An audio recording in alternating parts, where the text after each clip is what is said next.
Well, thank you, Heidi, for inviting me. It's always a pleasure. And it's a particular pleasure to meet so many people that I don't know, um, and to get a little bit of an airplane view of where CCM is and is going. In fact, I would be, one of the things that I would like to just know at some point maybe is where everybody is, um, geographically. So maybe we can pick that up around at some point. As far as I have to apologize, I don't really know what a mission moment is. It's a new thing for me. I had not heard of it until Heidi asked me to do it. Um, so if I'm not on the mark, you'll forgive me. But so I have two mission moments. One is really more of an advertisement than a mission moment. The one is really um, a result of the situation existentially that I find myself in the last month or 6 weeks, which is basically unable to walk, and getting around just my apartment with a walker, and haven't been out of the house for over a month, and um, all of this in preparation for a hip replacement surgery a week from today. And a process that surprisingly and unexpectedly, um, just about a month ago, precipitated a level of pain that nobody had expected, and so I really was disabled. And um, obviously, in that situation, a person becomes very cognizant of the um, of how much we owe to the goodness of others. Um, Beginning with my saintly wife, who has had to care for me to a great extent for the last month, and to our community here in Philadelphia, who have in turn been caring for her in different ways. So it really is a reminder that we really live in a very interwoven world. And were it not for that, were it not for the others around us, we simply couldn't live. And we should really be not only mindful of the service that we owe the other, but mindful of how grateful we should always be to the service of others, even when that service is almost invisible, and just implicit. So that's my mission moment. I don't know if it counts, but there it is. Mhm. Um, the second thing, I just want to, I'm on a, I've decided to go on a bit of a crusade. I've been exposed in the last couple of days to a new book by a man that I happen to know here in Philadelphia, Dr. Jeffrey Rosen, who is the president and CEO of the National Constitution Center in Philadelphia, and has just put out a new book called The Pursuit of Happiness. And in the preface to that book, he references the fact that he began this project, which was to try to understand what the founders of the nation understood by that phrase and where it came from. He began this process during COVID, just after having, or soon after having learned from his rabbi about the coincidence between the 13 um, virtues in Ben Franklin's autobiography and a Hebrew book called Cheshbon HaNefesh, written by, of course, Menachem Mendel of Leffen, and that was part of his kind of initiation into the whole question of moral philosophy. And then he goes on and really does an extraordinary job of combining what is essentially a history and self-help book together. For example, he outlines Thomas Jefferson's 12 virtues and Thomas Jefferson's practice, recommended practice, of getting up before dawn, reading moral philosophy until sunrise, watching the sunrise, eating breakfast, then studying mathematics until lunch, at which time you could switch to literature. And after dinner, you could enjoy some Shakespeare as entertainment. And this seemed to me to be the quintessential um, Mussar program as it was conceived by the group of philosophically sophisticated and moral failures that made up our founding um, founders. And he talks in the book quite um, um, quite a bit about how these guys wrestled with their own moral failure, including obviously the big one, which was the continuation of slavery. It's a fascinating topic and is intended to try to raise an alarm regarding the deterioration of intellectual discourse, which is the underlying cause of the political and social breakdown that we're experiencing. So rather than focusing on the symptoms, he's trying to get to the underlying causes. And it's fascinating. And it also shines, I think, a very bright light on our project in terms of trying to encourage people through study and practice to change their behavior. Anyway, um, take a look at it if you have nothing else to do, or you can go on the internet. He has some really interesting um, video talks about the book. It was just published this week. So that kind of let me segue from there to the to what Heidi has asked me to do, and I don't know exactly what's relevant and what isn't. So I will try to be brief, and then we could always go back um, and open up certain areas that maybe I'll be mentioning. So the first thing to mention is, I guess, how did I discover Mussar?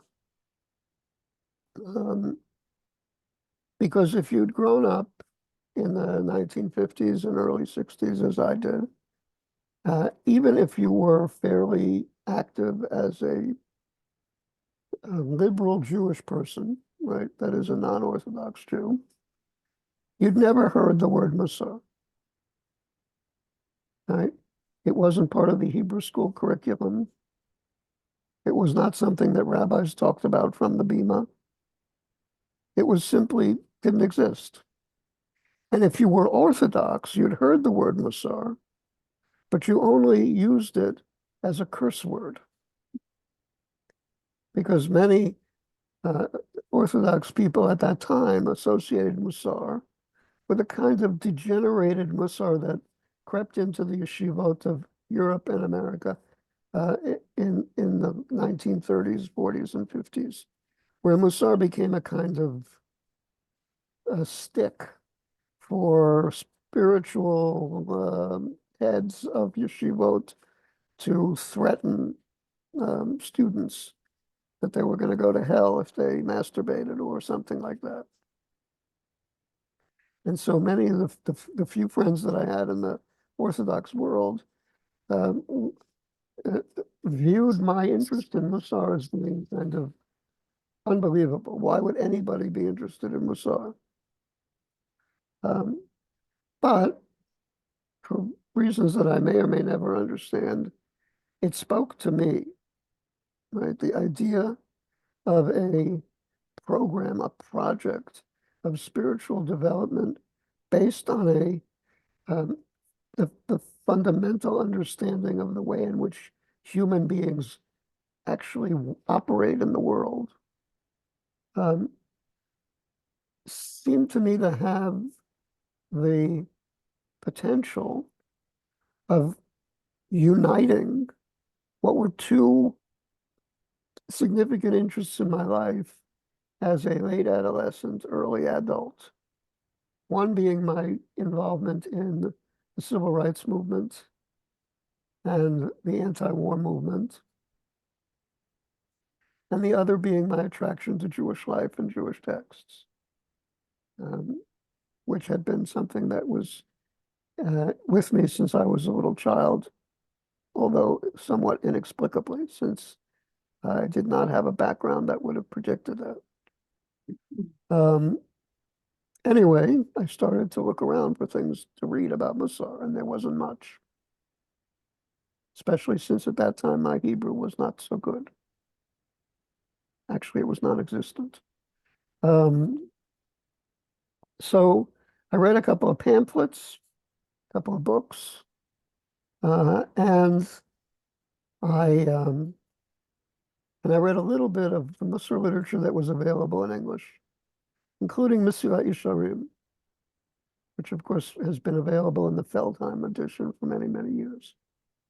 And I felt something was there, something that was important, but I didn't really know what to do with it. So in about 1972, I wrote a paper for my first philosophy professor at rabbinical school, Rabbi Harold Schulweis, Olav Shalom, entitled The Possibilities for a Contemporary Mussar Practice. And Schulweis, who, as some of you may know, was a devout follower of Mordechai Kaplan, and therefore sympathetic to my pursuit, raised the question to me as to what I was going to do about the theology of Mussar.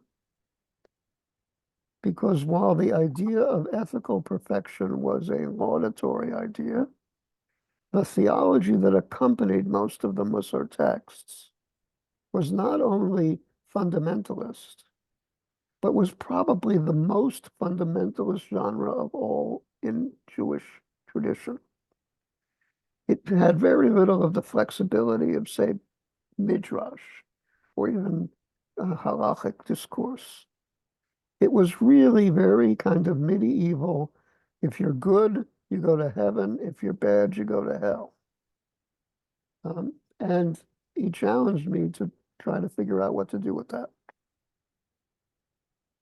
As a result, I spent the next 20, 25 years working on that question, and came to at least a working definition for myself as to how to approach this when I discovered and became conversant with the philosophy of Emmanuel Levinas, where I began to conceive that there could be a Levinasian philosophical um, uh, uh, context into which a Mussar practice might be inserted, so to speak. And I began to write a little bit about the question. I had already by that time published a book on Levinas. I published a book on Jewish theology. I was teaching at the Jewish Theological Seminary, and my mentor and professor at the seminary, Neil Gilman, Alav Shalom, gave me leeway to create a course in the Department of Jewish Thought on anything I wanted. So I said, okay, we're going to do a study of um, Mussar literature. And it wasn't a study of Mussar, it wasn't a practice class, it was an academic course on the development of Mussar literature. However, by this time it was the 1990s, and there was this new thing that had come into the world called the internet. And it was very, very, very new. But for whatever reason, the JTS was using the internet to at least put up a course catalog for prospective students to see what was going on at the seminary. So my class on Mussar was listed on the internet. And a guy named Alan Marinis saw it, and he wrote to me, said he was very interested in what I read, a manuscript that he was preparing that he was calling Climbing Jacob's Ladder. So he sent me the manuscript. I read it. I was very impressed with it. I thought it was very nice. Made Probably made some suggestions. I don't remember now. And that was it. And then Alan published the book and became something of a phenomenon. And gesundheit for him. I mean, I call it kavod. Um, so relatively soon after that book was published, Alan convened the first Mussar Kala in New York City. And there were a variety of people who were going to speak at this Kala, and he invited me to be there and to speak. And so I came to the Kala in New York, and I encountered, again, somewhat inexplicably, a group of people that had traveled up to this Mussar Kala, how they had know about it, or I don't know, who came from Mount Airy in Philadelphia. Beulah Trey, Mindy Shapiro, uh, Mickey Young, the sainted founders now of CCM. Um, and they came over to me and they said, you know, you live in Philadelphia, we live in Philadelphia. Why should we, you know, get hooked up with the Mussar Institute? Why don't you do something locally? So they pushed me to create a program, um, which we initially called the Mussar Institute, though we changed the name eventually in deference to Alan. Um, and I constructed a curriculum. It was going to be based on the structure of Rabbi Yisrael Salanter's Mussar Yeshiva. And so it began with an hour of Talmud study. And I hired a JTS student to teach Talmud, followed by an hour shiur on Mesilat Yesharim, which I taught. And as I was teaching it, I was writing the commentary. So each week I would Xerox a piece of text and my commentary on that text, which eventually you guys know is the Green Book, and an hour VOD, in which I used, to the best of my ability, the skills that I had developed as a paraprofessional social worker before I went to rabbinical school, which I'm not going to talk about because we'll be here all day. But I knew how to lead a group. And lo and behold, by the way, I charged a lot of money. I don't remember how much, but in the world of synagogue adult education, I charged enough so that nobody would take the class unless they were really serious, right? $200 a semester, something like that. Unheard of in a synagogue. But I got 8 or 10 students, and we started working. And that was the beginning.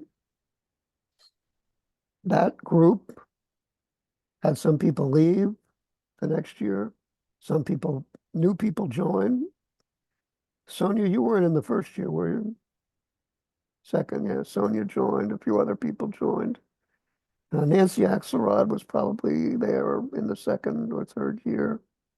Um, we eventually dropped the Talmud study because it was like enough already, was really too hard. Um, and while I'm actually obviously making this very short, um, in that group, Butre and her background and her skill emerged as really much better suited at running the group than me. Uh, and she, along with Mickey Young, Alaba Shalom, created some of the early innovations that were not in my wheelhouse, like the Ner Tamid, etc. And little by little, we forged a program. These students, and then eventually we started another group. Um, I arbitrarily decided that Mickey, Beulah, and Mindy were ready to run their own groups. They, they had no idea, no training, just what we had done in the 3 or 4 years studying together. Um, and they also became kind of the board of directors, along with a gentleman by the name of Jim Culbertson, who was very instrumental in the early days in kind of organizing us. And we started this group, which at that point we were now calling the Mussar Leadership uh, Project. And so we had 3 or 4 Mussar groups going in the synagogue once a week, with many, if not all, of the same general structural attributes as the ones that you've been through or are yourself running. Um, until about, I guess it's 14 years now. No, couldn't be. 11 years, maybe 10 or 11 years, when I decided to retire from my position at the pulpit at my synagogue.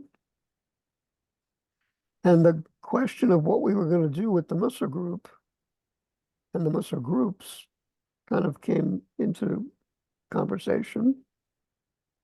And my suggestion was that we attempt to negotiate a merger with the Mussar Institute and with Alan Marinis and his group. And we had many conversations with Alan and his people and finally reached an agreement whereby the Mussar Institute would continue pretty much the way it is now. And our program, named to be determined, would sort of act as the graduate program for the Mussar Institute. And it would be under their control. So I brought this to this group of madrichim, which had now expanded to include uh, Linda Krieger, Aleha Shalom, Carol Daniels, Sonia, Eugene Soteresco. I think that's pretty much everybody. Um, and the group said no to me. We do not want to merge. We do not want to be different. We want to be we want to be something. We don't know the name of it. We want to be a program that, strictly speaking, focuses on the methodology that you, me, Rabbi Stone, have developed. The rigor, the study, the texts, um, the protocols that by that time were pretty much developed. And we don't really want to have anything to do with anybody else who may threaten, so to speak, to change or soften the project. So I said, well, if you want it, it's yours, but you got to take it. You got to do something. So they formed a board of directors, named it the Center for Contemporary Mussar, and I stepped back though I continued in a role that we defined as Rosh Yeshiva. And there we are. That's pretty much how we came to be, and everything after that is you know, a kind of um, in the same theme. And obviously now I've reached the point where I've retired again, and somehow I'm still working. But now Rabbi Joshua is officially the Rosh Yeshiva, and Bew Trey also retired, and Sonia has stepped up and taken her place, and you know, God willing, there will be others to come, and that the organization will continue to thrive and further define its mission and implement it. So that's about as brief as a rabbi gets. Thank you. Rabbi Stone, thank you. Thank you